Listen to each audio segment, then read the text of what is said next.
aconites, spring phlox in the woodland, foxgloves for bascums, Johnny jump-ups, poppies in the gravel gardens, lungworts spreading their haze of blue in the back of the borders. I thought that I would always live at Duck Hill, that this would be my last home. It wasn't big, a simple farmhouse, old and quirky, with small book-filled rooms littered with down-cushioned sofas and chairs and faded linens and chintz, forgiving oriental rugs on the floor. There were enough bedrooms in its rabbit warren to house our children when they came home, and in later days, their wives and husbands, their children. The kitchen, the heart of the house, was spacious with a great old Garland stove, shelves of crockery, and a long table and chairs in the middle, and doors opening out onto a terrace and garden. It is so American to turn our backs on a home, to move on. And American too, that in a matter of months, it is all wiped away, those drifts of flowers, those fragrant shrubs, those young trees. Even the old farmhouse is torn down, obliterated, to make way for the important structure that is the new owner's home. And now this seemingly foreign place, no longer my home, is on the market again.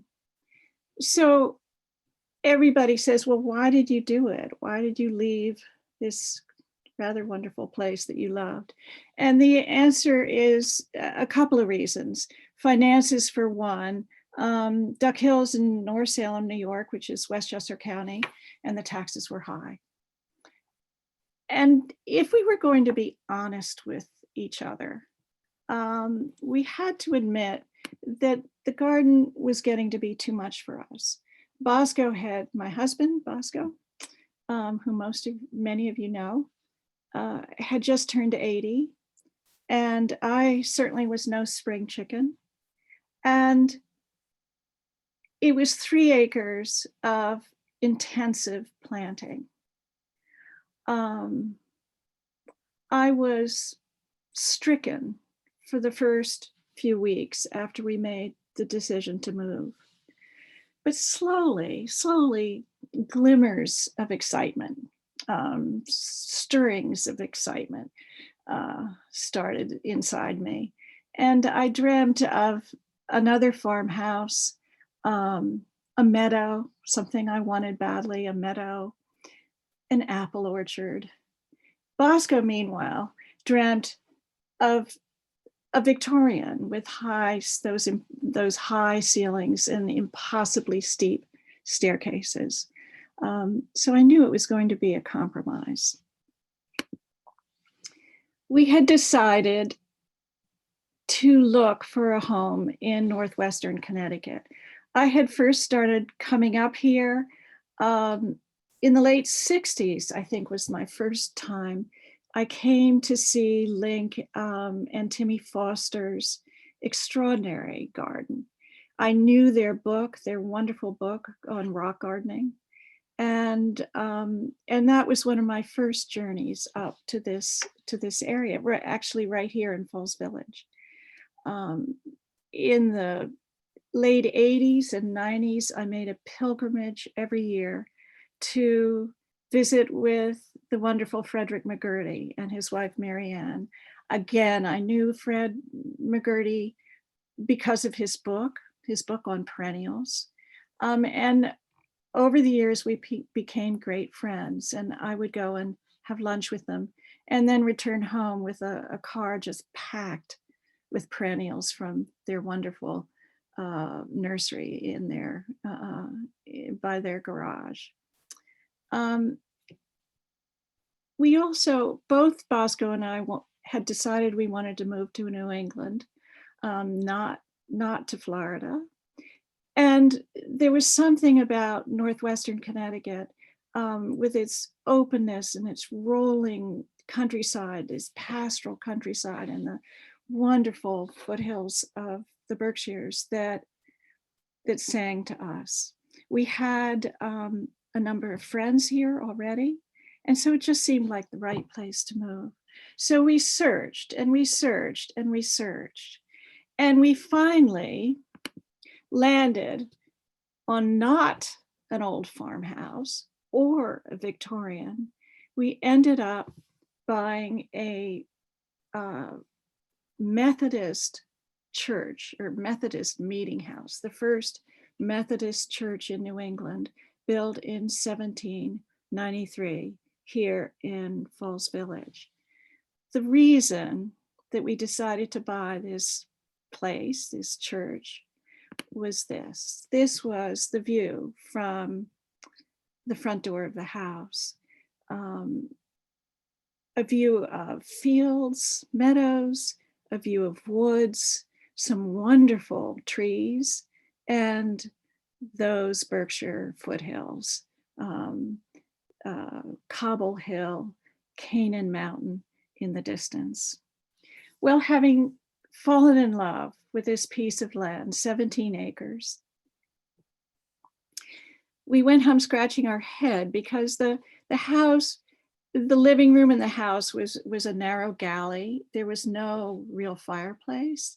We have a big family, and we didn't know quite what we could do to the old church without wrecking its importance, its historical importance. Well, right around the corner lives our old friend Bunny Williams. And Bunny got into her car, came to the site, looked at it, then called me up on the phone and said, I see what you like about this place and I know exactly what you should do.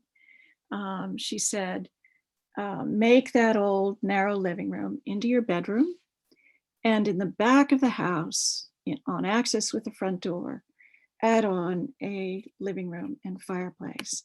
And that's what we did.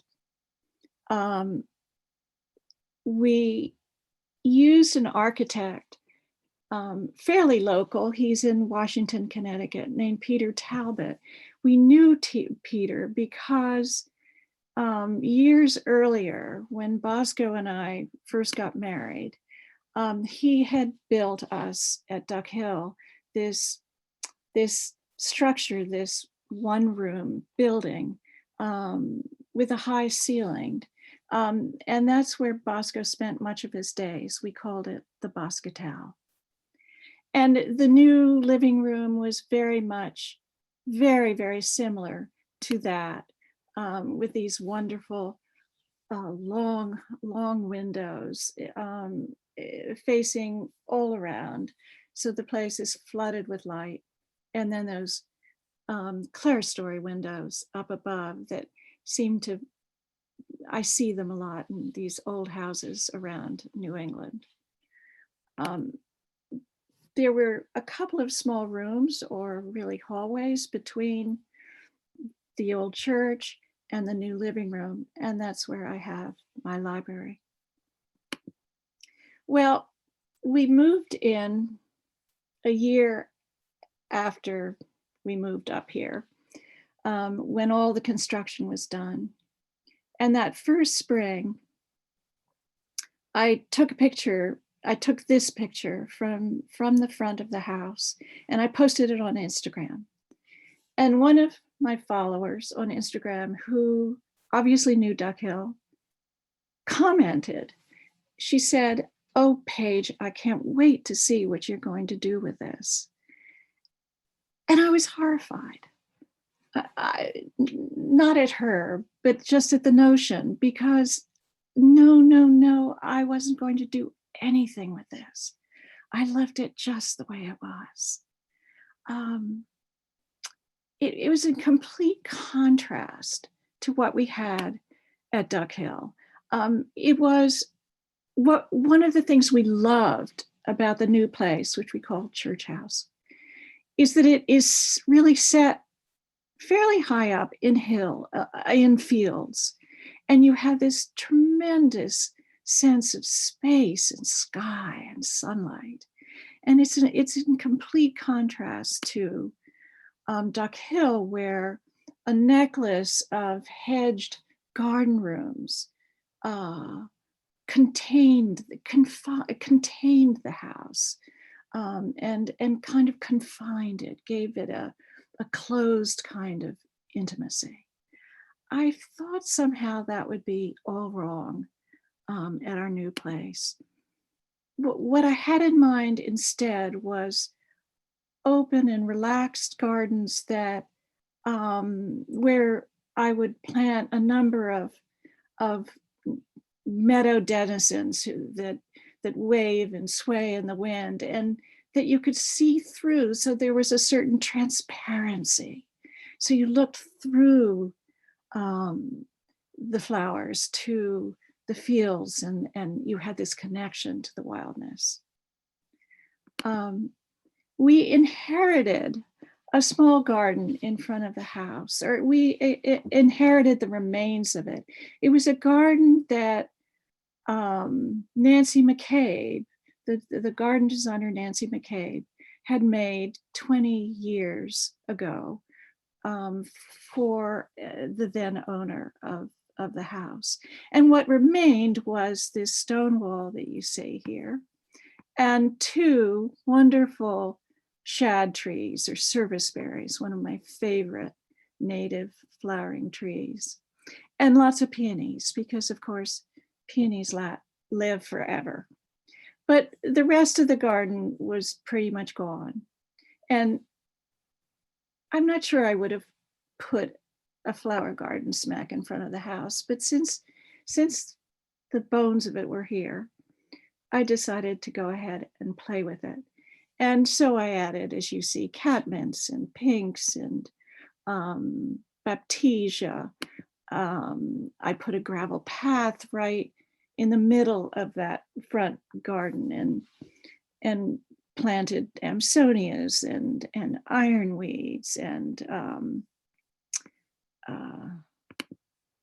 here you see spirea, a wonderful spirea called Thunbergii ogon, which is chartreusey in color, which I love chartreuse in the garden.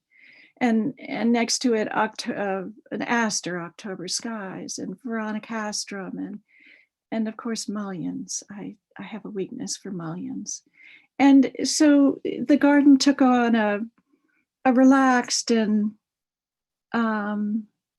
slightly wild look. I have added more and more verbascums, mullions. Here's one that I particularly loved. And behind it is a plant fairly new to me. I didn't have it at Duck Hill, called, I think it's called the hoary skullcap, but the Latin name is Scutellaria incana. And it's this gorgeous blue and blooms for a long time in either sun or shade. One of my goals in that little front garden was to attract birds and butterflies. Our kitchen is right there. Where we have breakfast in the summer on the mudroom is looking out on this garden. So I wanted to bring life to it. So I added a beloved thug, Helianthus lemon queen, which you see here on the right, which the goldfinches love, and ironweed, Vernonia, which is definitely a native. And in August, it dances with giant black swallowtail butterflies. Well, in the back of the house, when the addition was done, the living room was done, we realized we had to build a retaining wall because there was a drop in elevation. So if we wanted any level ground, we had to build a wall. So we did. We built a dry, very rustic dry wall, and below it, I dug a garden. What I didn't know when we built this wall was that we were building a vole condominium. I've never had experience with voles before. We didn't have them at Duck Hill. However, meet Sadie. Sadie came in this afternoon dripping with mud from her wonderful mouth. And she had two dead voles in her mouth, tails hanging out. And I praised her. She dropped them. I gave her a biscuit. The voles went into a bag and into the trash. These days, it's almost 1 to 2 voles a day. When we built that wall, I pushed it out from the living room so that we could have a terrace. Pushed it out about 20 feet. And I lay down gravel because I love gravel. I love the crunch of it. I love the fact that things seed in it. And here you see Johnny jump ups already coming up. And this actually was this wonderful poppy called Lauren's grape, cropped up. I never planted it. And we spend our summer evenings here, really, sitting on this terrace. And then just below the wall, as you see in this early photograph, the ground there had already been disturbed from the construction. And so it was leveled, and I thought this might be a place to have a cutting garden. A very small cutting garden. It's about 30 feet by 30, I think. And Bosco said, oh, that's much too small. And he's right, visually, it would have been better to have a bigger garden, but trying to cut back, trying not to have too much to take care of. And it's big enough to have my lettuces and tulips and chives and leeks and all the wonderful annuals in the summer, zinnias and marigolds and cosmos and so on. We had a much bigger cutting garden at Duck Hill. Here it is.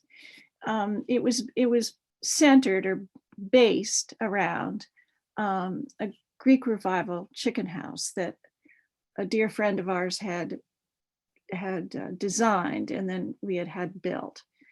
And indeed, the chickens used to be all over the property, but then we got this dachshund named Noodle, and we ended up having a chicken run that went all around the vegetable garden, and it was great because when we're weeding or when the lettuces bolted, we just threw them over the fence, and the chickens had a wonderful time.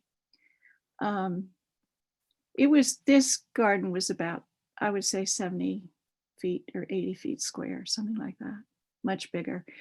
Bosco grew all kinds of tomatoes, and then there were 2 long borders that went up to the chicken house. And every March, when there was snow on the ground, I sprinkled a packet or 2 of Shirley poppies on top of the snow in these 2 narrow borders.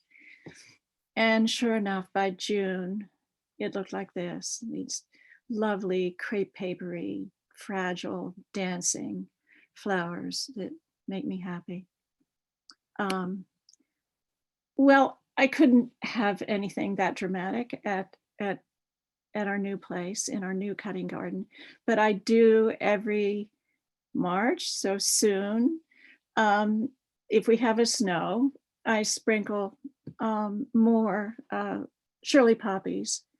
My favorite is a kind called Angel's Choir, on top of the seed, on top of the snow. And then we have these lovely patches of them in June. They are indeed good for cutting. I actually sear them with a flame, and they'll last in a bouquet for, I don't know, at least a couple of days. I have this wonderful young man who works for me once a week called John. And he's the one who built the fence around the cutting garden. I would guess we have about 10 or 11, maybe even 12 acres of woods. And in those woods are a lot of old cedar, eastern red cedar. It's really a juniper. It's our native juniper. And a lot of it is declining because it's gotten shaded out by forest trees. But it makes great fences, and the gardens, a couple of the gardens around the property are fenced in with it. And then one winter, I drew a picture of some tutors just in pencil. And I asked John if over the winter he could make me something like that. And he went into the woods and got more cedar. And he made me 4 of these nice tutors. One of the advantages of moving north rather than moving south is that I can grow sweet peas. I hope I can continue to grow sweet peas because they make my heart flutter, these flowers. And even last year, when the summer or the early summer, late spring was quite hot, we had sweet peas, and so I grow them up these tutors.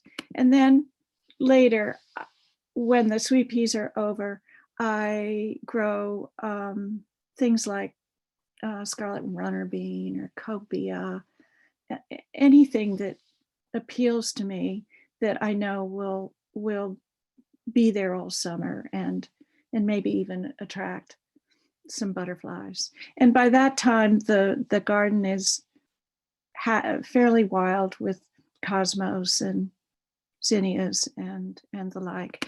And then sometime in the very late summer, when things are really going by, Verbena bonariensis, which I never planted, it just arrived, it takes over. I allow it to be in the center of the garden because it blooms really right through to November. And monarch butterflies seem to like it, even though it's not native to our area. And I think it's rather charming. On the outside of that fence that John built, I decided to add some roses. We had a lot of roses at Duck Hill. It's certainly one of my favorite flowers. At least some kinds of roses are. And this is kind of a wild setting right outside right outside the cutting garden. It's all fields, so I didn't really want fancy roses around the garden. I wanted mostly some of the species roses. This is the first one to bloom. It's Rosa hugonis, or the Father Hugo rose, and it has that wonderful ferny foliage that never gets diseased, never has bugs. It just looks good all the time, and lovely, fragrant, very early flowers. A dear horticulturalist and gardening friend and neighbor, Robin Zitter, gave me this. This is Rosa Pendulina, and I love its flowers, but also I love its elegant hips, which turn scarlet in the fall. I also added the eglantine rose. This is a rose of Shakespeare. And although the flowers are charming, its real claim to fame is, I think, is the fact that its foliage after a rain or on a humid day it throws a fragrance of apples into the air. It's almost like you walk anywhere near it when you walk, and the air is just full of apple cider. It's quite wonderful. And it too has hips that linger on its very thorny stems through the winter. I also grow something called the apple rose, Rose filosa, or Rosa primifera, sometimes it's called. And its claim to fame is its hips that to me look like little cherry tomatoes. I think they're supposed to look like little apples. But they're incredibly decorative. Here they are outside of the cutting garden with Helianthus lemon queen. And usually the hips last well into late fall, but not this year, because we had a huge collection of chipmunks for the first time. And this chipmunk ate every single one of those gigantic hips. And I think he must be the healthiest chipmunk in the northwest corner. Well, Bosco, on the back of the Boscatel at Duck Hill, Bosco had a greenhouse, a really nice greenhouse. And one really fun note is that we didn't bring that greenhouse with us, but in a circuitous way, it has ended up being at Deb and Brian Munson's. It's in pieces. They've got to rebuild it, but we're so thrilled that they have it. We wanted this time to have something simpler. This is a kit. It was recommended by the New York Botanical Garden, and it was built on the back of the garage, and it's Bosco's man cave, as many of you know. And it afforded me a little courtyard area to make another gravel terrace. And here I'm playing with, I'm doing a Beth Chatto. I'm playing with what grows in gravel and having fun with it. Well, up from the greenhouse and the cutting garden and the house was a slope. And on that slope, down toward the house, were a couple of old pear trees. Well, we didn't inherit an apple orchard, and I still wanted one, even though we have a couple of wonderful old apples on the property. So I thought that this slight slope would be a perfect place. And I went to Windy Hill up the road, famed for its fruit trees, and bought a collection of apples. I thought they were rather expensive at the time, and we planted them in a grid, and they just didn't look like anything. And Bosco looked at them and turned to me and said, "Paige, do you know how old I am?"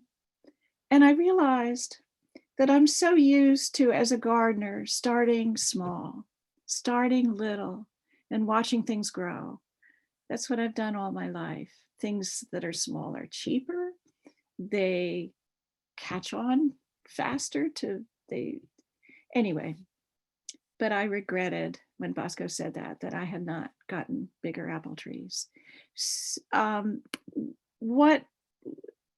This is a picture of the back field. There's the cutting garden there. Our 17 acres are not deer fenced, so we have deer, and we had to do something to protect those little apple trees from the marauding. And at first we just put up stakes and wire, and it sagged and it bulged and they were hideous. And I was on a trip to England with some friends, and we passed a pasture, and I saw these wooden enclosures around trees, I think to keep the cows away. And I thought, well, we can do that. So Blessed John went into the woods again and got 6-foot lengths of cedar, and we built these embraces around the apple trees. And below the top rail, we have just three simple wires so that they can't sneak in underneath. And they not only keep the deer at bay, but I think they give those apple trees a little bit of gravitas. So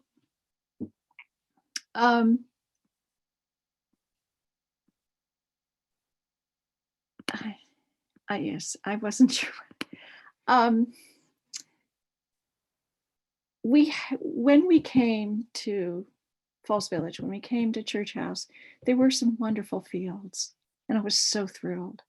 And this is in back of the house, and there was a field here, quite a large field, but every year I make it larger. Every year we do less and less grass. What do we need with all that lawn? I'd much rather have the high grass. So what was thrilling about this back field was that without any help from me, it was full of native wildflowers. And as you see here, there is black-eyed Susans, and fleabane. Toward the edge of the meadows where they meet the woods, there's this wonderful anemone that was new to me. It's Anemone virginiana, and it's called thimbleweed. And then of digitalis, I mean, it's, I don't mean digitalis, oh my goodness, what's wrong with me? Blue. I'm having one of those terrible moments. Anyway, a lobelia, I'm sorry. This is a lobelia, not like our red lobelia or the big blue lobelia that grows in wet places. This is a delicate lobelia named Lobelia spicata, and it just weaves in and around the meadows, and I just love it. And then we have bergamot, Monarda fistulosa, which we have great swaths of it, and it paints the fields this wonderful lavender pink, mauvey pink in July, and it's I think it's one of our native treasures.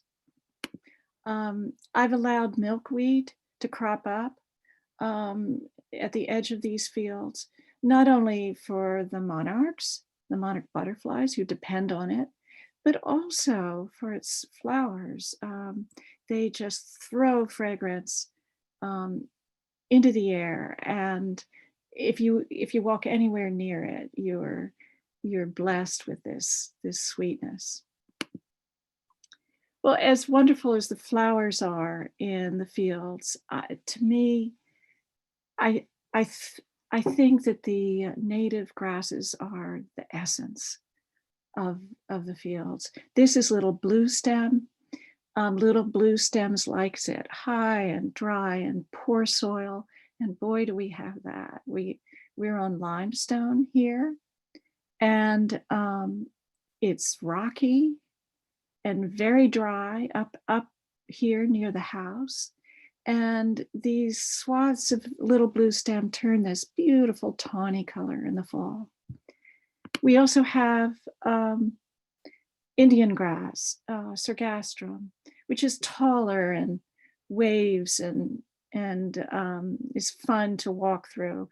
And we don't mow the meadows until early spring. As soon as it's dry enough in spring, we mow them. We leave the meadows high all winter for two reasons, because these seed heads are so beautiful in the winter, especially with snow, but also because they're food for the birds, and also places for important insects to hibernate over winter. The only place where we mow is where the apple trees are, because we have daffodils, and we mow that in the fall. We do have paths through the fields. I love the look of a path through a meadow. I love the contrast of that velvety green with the softer, higher field grasses. And also, I love the idea of going on an adventure, of wanting to know what's at the end of a path. So we have mowed paths through the fields and all around the edges of the fields. And every path that we have hooks up to a path that I've made in the woods. So you really can go on an adventure. This is our high rocky woods in the back of the house. We're on limestone. We're in what they call the Marble Valley near the Housatonic River. And the high rocky woods are astonishing. And we have rocks 3 stories high here, just cliffs really. And they support a whole different, a bunch of shrubs and trees and perennials that are, and grasses that are new to me. The whole woodland, limestone woodland, is a new experience and very exciting. Here you see one of our rocks full of marble dust. And here, a beautiful sedge called the Ebernia, Carex ebernia, the bristle-leaved sedge, and it only grows in limestone. And this round-leafed plant here is a ragwort. It's called Pachyra obovata, and its claim to fame is that it is the only food for the larvae of the endangered northern meadowlark butterfly. And so butterfly enthusiasts get really excited when they come to visit us. This is the habitat they're always looking for. This is one of the ferns that grows only in limestone that I just love. It's the Ebony Spleen wart. And extraordinary flowers in the rocks. This is a campanula. It's a Campanula rotundifolia. And it's the most delicate looking thing, but it's just cropping up all over with the rocks and blooms from late summer into fall. Blooms a long time. And in May, our rocky woodland is dancing with native columbines. This is our Aquilegia Canadensis. We have hundreds and hundreds of them. It's hard not to step on them. It's a real treat. Our woods are full of oak trees, most of them small. Our neighbor, Robert Reimer, who gardens for Bunny Williams, thinks this must have been a oak savanna at one point. If they're strange oaks, they're mostly called the chinkapin oaks, which is an oak that likes limestone. And the tall ones I treasure, and the little ones like this, I try and protect from the deer. I go around with a bottle of organic smelly stuff called deer defeat about once a month and spray them. And where I see that a oak leaf has sky above it, so can easily grow up, John and I surround it with wire. Oaks, as Doug Ptolemy tells us, is the most valuable tree for wildlife that we have on the East Coast. Well, in the front of the house, the front field, if you follow Sadie down this path, you descend first into this white pine grove and then deeply descend into low, dark, wet woods, full of ferns, rich in wildflowers, jack-in-the-pulpits and rue anemone and our native trillium erectum, the nodding trillium, and this lovely starflower, which is on the cover of my book, Uprooted. And in the winter, just extraordinary mosses, so much winter color. And the shrubs above in this picture, above those rocks, is our native witch hazel. And it lights the whole woodland up in October and November, first with its yellowed, golden really leaves, and then with its astonishing flowers in November, when you think all flowering has finished. One side of the low woods is really wet. It's full of skunk cabbage, as you see. I think of it as our native hosta. It's just as beautiful as any hosta to me. And John and I put down what we call corduroy walk. It's really just pieces of cedar, so that we will walk out to this open area, which is a wetland. It's actually a fen. And in late summer, or actually in October, it's always full of wildflowers. It's rich in wildflowers. But in October, It's just a haze of blue from this aster lanceolatus. Well, late last winter, last spring, John and I cut down a lot of invasives on the edge of this, which is a wet meadow, just near the fen. We cut down buckthorn and European bush honeysuckle and Rosa multiflora and bittersweet.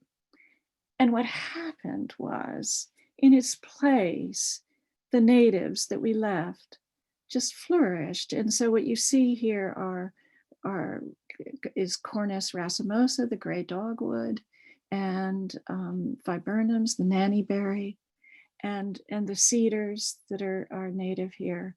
And this is what's so thrilling about nurturing our wild places.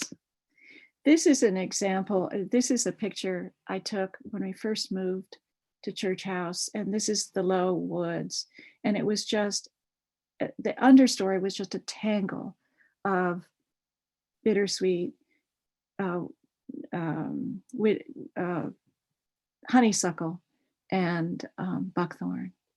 And John and I, with my help, every winter, we work on getting rid. We cut down, most everything is cut down, sometimes pulled up, but mostly cut down.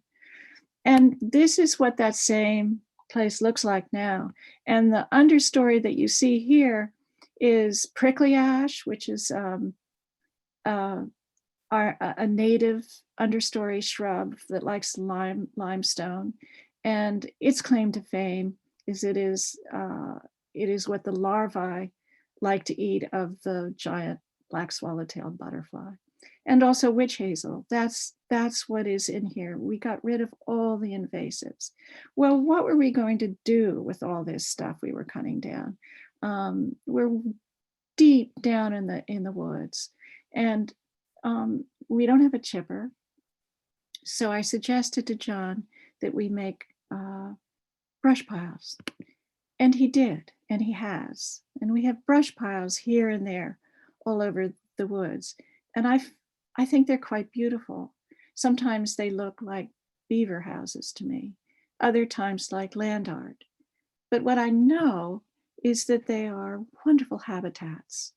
Habitats probably for the rabbits that are eating my garden, but also for creatures like this little chipping sparrow or the other sparrows, a place to go and hide when hawks or owls are threatening you. I want to read a little piece toward the end of the book that's called A Different Emphasis. The gardens we've made in the past 6 years, the echoes of Duck Hill we've introduced give us much pleasure. Cold frames, greenhouse, orchard, gravel paths and terraces, the flower borders to walk through, perennials and flowering shrubs to grow and cut. All of this enriches our days. But daily I find I am drawn away from the gardens to the wild land. I cannot easily explain why the fields and woods we've inherited call to me in a way the flower gardens do not. Perhaps it is precisely because they're not cultivated. They hold mysteries. They offer discoveries unknown to me. I thrill to the unexpectedness of flowerings almost every day in spring, summer, and fall as I walk through the meadows and along the woodland paths, many that send me to books to find their names. I'm beguiled by the traces and sightings of denizens that share our land, not only the birds, but the bears and bobcats, the coyotes, and the turkeys. Here at Church House, we've stumbled on a landscape rich in ecological value thanks to its diversity of natural habitats. Deep, rich woods feeding into wetland, low, damp meadow rising to fields high and dry, upland, rock-littered forest. Yes, our 17 acres have been monkeyed with over the centuries. First, possibly by Indians, burning and clearing, then by settlers, and finally by farmers. But only traces of their inhabitants are apparent now, and the young woods show inspiring signs of regeneration. This is the closest I will, in my lifetime, that I will be to stewarding a piece of land in its wild state, and it has changed me as a gardener. I want to end with a piece at the end of the book called Sharing a Home. Duck Hill was always mine. When Bosco and I got married in 2000, I had lived there for 19 years.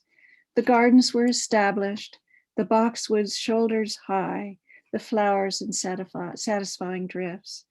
The house was my cozy nest. It was my haven, my solace, the place where I loved most to be. It's not easy moving into someone else's home, especially if at least one of you is possessive. One of Bosco's pleasures has always been working in a garden, but it was hard for him at first to find a niche in mine. I thought of the garden at Duck Hill as my work of art, however imperfect. I was forever editing, attempting to create an atmosphere, more interested in painting pictures with plants than acquiring them. Bosco lives to acquire plants, loves nothing more than accumulating and propagating plants, never bothering much about where they're going to go in the scheme of things. Design is not his thing. It's the doing that he loves. The dust gradually settled during those first years of marriage, and we learned to accommodate and appreciate each other's ways. During our time at Duck Hill, we developed new areas of our land, the woodland path, the vegetable garden, the Greek Revival chicken house. Together, we built that house, and Bosco took over the caring for our brood, chickens, ducks, turkeys, saving every greener scrap from the kitchen for their delectation. But the garden was always thought of and known as mine, the old farmhouse too. Bosco never got used to its low ceilings and walls of books everywhere. And although his pictures were hung where there was room and his furniture and bibelots woven in, he never loved the house the way I did. It wasn't hard for him to leave. How fine then to end up in a place we discovered together, neither his nor mine, but ours. I think we love it equally. Daily we pinch ourselves about living here, about how lucky we are. Each window, each door in the house frames a view of the hills and the sky, and we'll call to each other to come look at the fleeting light, at the shadows, at the colors. In summer, when we linger on the terrace into dusk and the sunlight abandons the fields around us, suddenly Canaan Mountain is lit golden orange, golden lavender or flaming orange. And we say, oh, oh, oh, look, isn't it wonderful? Thank you very much. So I'm going to stop the share. And there you are, Deb. Thank you so much, Paige. The combination of your Brava. beautiful images and your heartfelt words are making us all so happy that you're here in Falls Village with us. We do have questions, and I would like to say thank you everyone for being patient. We do have until 5:30, so if you do have to leave us, please, we understand, but we hope that you will stay on for some questions. And the first question, Paige, is somebody would like you to repeat the names of the roses, and for time efficiency, I'm wondering if you'd be willing to type them into the chat maybe later so we can get on to the next question. All right. Also, not to give my book but you can get the book at the library. Just take it out, and all those roses are in the book, listed and described, and so that might help people. And Roxanne wanted to make sure, and we were going to say this at the end, that there are signed copies at DM Hump Library should anyone choose to come in and buy one. Good. Our next question is, thank you for the intimate and very honest book. Your book gives us such thorough reasoning for what you have done at Church House and why you have left. Can we hear that? Yeah. Sorry, sorry, hold on.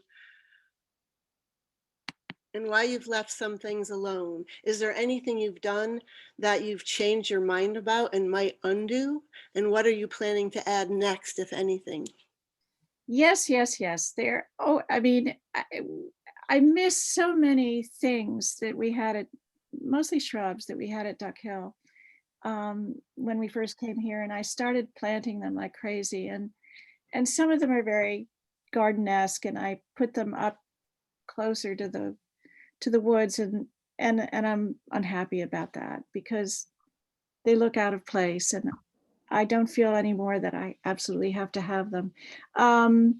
Mostly in the fields, we've taken out, John and I work to take out any invasives, mostly pulling them, but or weed whacking them.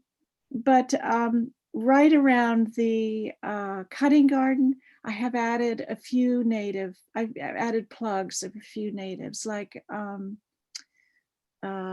butterfly weed, Asclepias tuberosa, things like that. But mostly I'm just letting it alone. Thank you. Our next question is John, one day a week, the only help you and Bosco have? Wondering how you do this all. Well, right now, yes and no. Right now, John works for Bosco one day a week, and he works for me one day a week. And for Bosco, he does just all kinds. He paints furniture. I don't know what all he does. For me, so yes, and he's very cute. On my day, he says, "Mr. Shell, this is Mrs. Dickey's day," and vice versa. Anyway, but yes, we have him 2 days a week, and otherwise I do all the weeding myself.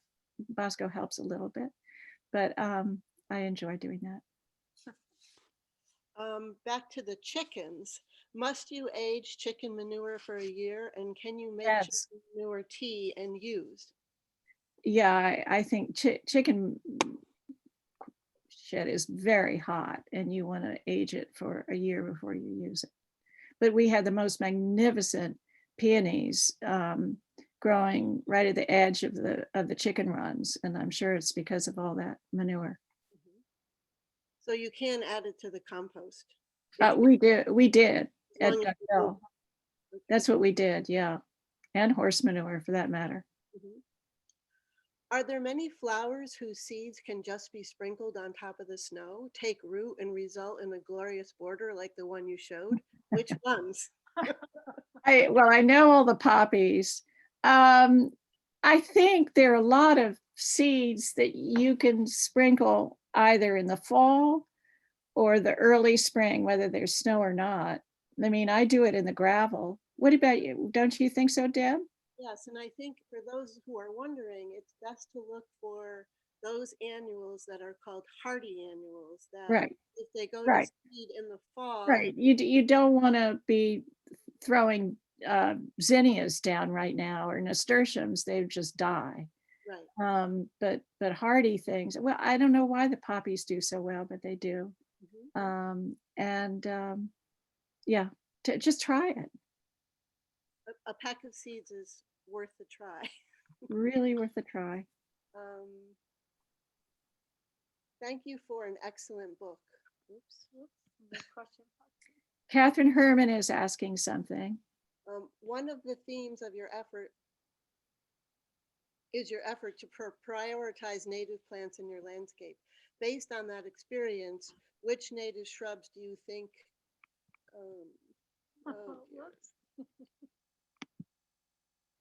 exhibit the best combination of attractiveness and ecological value for a small suburban yard? Well, it depends completely on where you live. And what I would suggest to anybody do or does is to go and see what are the native shrubs around your area, you know, even where it's suburban, and go with that. I mean, because many, I mean, but certainly you want to have natives in the that are in the same zone, in this, that will take the same weather that you have, whether you were in, you know, the southeast coast or up here northeast. But I always think you should look around and see what does well around you, whether it's native or not, frankly. Don't you think? Yes, totally agree. Because we Yeah. always have to have a few things that remind us of grandma or a trip or may not be native. And I think it's okay to allow a few visitors. Absolutely. Absolutely. Catherine Herman is asking, where is your most favorite spot on the property? Oh, oh, that's really hard, Catherine. Probably probably the low woods. I don't know. I don't know. Depends on the time of year, depends on my mood. I'm kind of excited about the Fen right now because we're building a boardwalk through it. So that's going to be a place where I walk every single day, because it's not only full of wildflowers, but it's a great bird habitat. I think I like all of it equally. I can't answer that question. Understood. I'm going to chime in. The fire pit. Oh, that was Bosco chiming in. Yeah, it's a good view from the fire pit.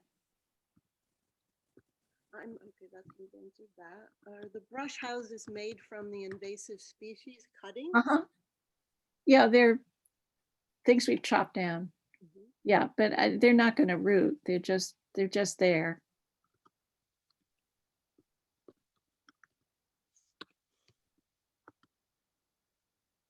Will the recording of this presentation be available? Oh. Okay. Roxanne will answer that. Favorite gardening books or resources aside from your own? I have tons, and I actually that's one of the things I write about in the book. But I'll tell you right off the bat, because we were talking natives a lot. I love Bill Kalina's or William Kalina's books. He wrote one on native wildflowers and vines, I think. No, I guess that's, anyway, native wildflowers.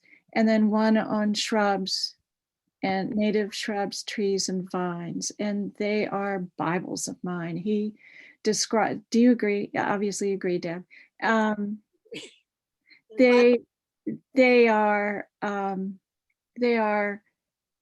so beautifully written, and I just love reading them. I love reading his descriptions, and I go back to them over and over again. So that's for that, for the wildland, and for enhancing habitats, for planting natives. I don't think you can do much better than his books. I agree totally. He also did one on grasses and mosses, I think. He did. But Yeah. I could tell you that, tell our audience that the book on wildflowers is out of print. So if you can find one or you see one, you should definitely grab Yeah. it, because it has so much cultural information in the back, Yeah. on starting from seed yourself. It's a phenomenal book. Yeah. Yeah. Hi, Dale. Hi, Barbara. I'm seeing faces. You're a wonderful photographer. How do you categorize all your beautiful photos, by location or species or some other system? Oh, I don't have any. Well, I do on my phone and my iPod. I do have photos. Yeah. And I do have different, I have, you know, all the grandkids in one and all the dogs in another, wildflowers in another. Yeah. But I'm not a whole lot of organizing. We live on the edge of your property and see a lot of monarch butterflies, but not many of the dramatic black and white ones you've shown. Do monarchs prefer the fields or the woods? They prefer the fields. And what you need for monarchs, I mean, well, they like a lot of flowers. I was just thinking we grow the Mexican sunflower, which is called Tithonia, in our cutting garden, and the monarch butterflies love it. But what they need to survive is milkweed. So allow milkweed to be somewhere in your property if you can, because the larvae of the monarch needs to eat that milkweed. Am I right, Deb? And but meadows, if you have meadows, you're gonna have butterflies.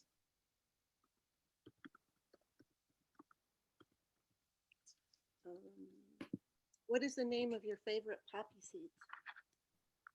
Oh, that's a Shirley poppy, and it's called Angel's Choir. But there are all sorts of different ones now, and they're all quite wonderful.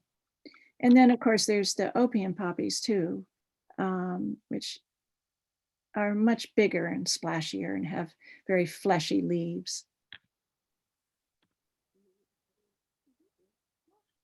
I have a question myself. I think gravel gardens are becoming more and more popular, and I know that gravel is a wonderful germination strata. So do you have a few words of wisdom on beginning a gravel garden, like creating? Right. My first, the one thing that I plead with everybody, or two things actually, is don't use one of those cloths underneath your gravel, because it's an absolute nightmare. Everything, good things, bad things, seed down through the gravel into the cloth. And then if it's a weed and you're pulling it up, you pull up lengths of the cloth, and it's just a nightmare, and you don't need it. We put gravel either right on the poorest subsoil or on a bed of slightly bigger gravel, what they call bank run, I think, or something like that. But one thing, don't try not to have more than an inch, your pea gravel, an inch thick, because if it's really thick, if it's 2 or 3 inches thick, it's very hard to walk in. It's sort of like walking on a beach in the dry sand. It swims. So keep it fairly thin.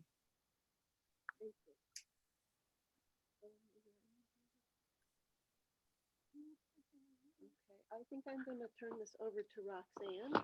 Okay, thank you, Deb, my dear gardening friend. Thank you to our audience. Thank you to Yona, and thank you to the library staff. Excellent. Pleasure. And thanks for accommodating musical chairs. Thank you so much, Paige and Deb. Your book was amazing, and it's one of those books that has to be read more than once because it's so packed with information. So I've been through once, and I'm looking forward to going through again and getting all Thank those. you, Roxanne. In the chat, I put where you can find Paige online, pagedickey.com. Absolutely. And you can email me. If you have questions, feel free to email me. And on my website, you just hit contact, and it'll get to me, and I can give you the names of all those roses if you don't have the book. Okay. And also I want to mention her book is available wherever you like to buy your books, hopefully a local bookseller. And we do also have autographed copies for sale at Hunt Library. So if you go to our website and check our open hours, our wonderful librarians, Erica Johnsick or Meg Scher, would be happy to sell you a copy. And also I encourage you to go to our website and see what future events we have coming up. We'd love to have you join us. Thank you again so much, Paige. Thank you. And Roxanne, we may have an opportunity in Yes. the early summer. You want to tell them about that? Yes, we are working with Paige to perhaps do a tour of her garden on behalf of the library in the early summer. So check back with us and see what we've arranged, and hopefully we'll all get to go see the absolutely stunning place that you saw photographed today. So thanks, Paige. Thank you, everybody. Thank you so much, Paige. It was really wonderful. Thank you, Barbara. Thank you, Roxanne, Yona, Deb. And